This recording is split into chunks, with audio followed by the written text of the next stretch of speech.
Hi, I'm Mike Christie, USA South Assistant Commissioner. I'm in Raleigh, North Carolina on the campus of Peace College.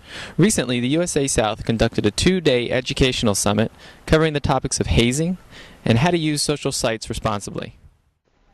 USA South Commissioner Rita Wiggs opened the summit by welcoming the participants and introducing the keynote speaker, Janet Judge. Judge is a nationally recognized lawyer whose lectures on legal issues relating to athletics have been heard across the country.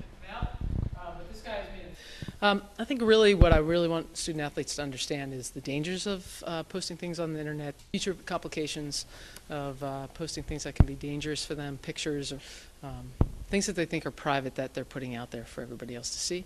And just asking them to take some basic steps, set privacy settings, don't be posting inappropriate material, be careful and realize what they do is a reflection not only of themselves but of their teams and their coaches and their institutions. Commissioner Wiggs shared what she felt the summit participants should take away from the lecture.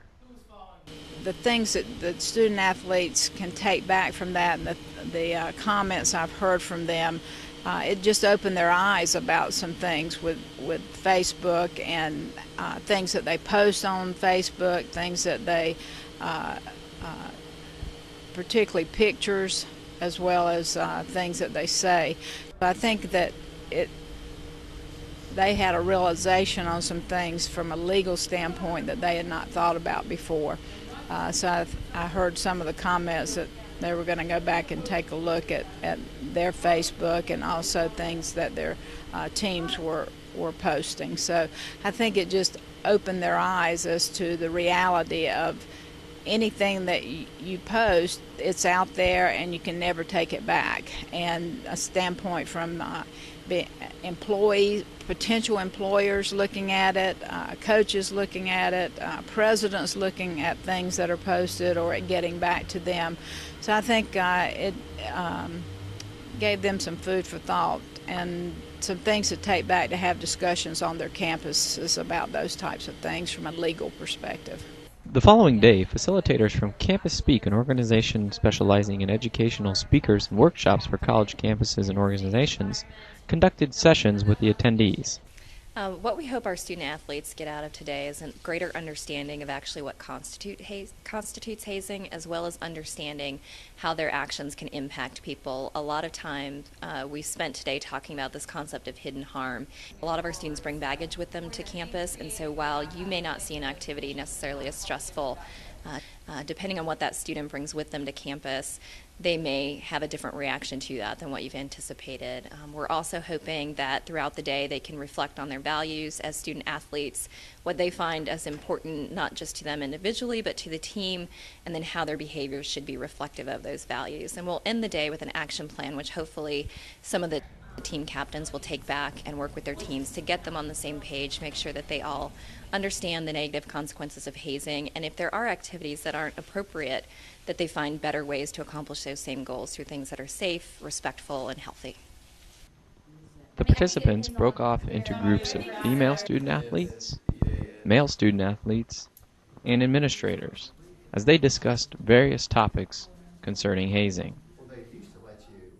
They have to be very careful about the words that they convey and how they treat their students, because that transforms or mutates over into how their teammates treat one another, particularly when the new students join the team or walk on the team, because they talked a lot about how freshmen have to get respect and they have to perform certain activities for them to be accepted as a team.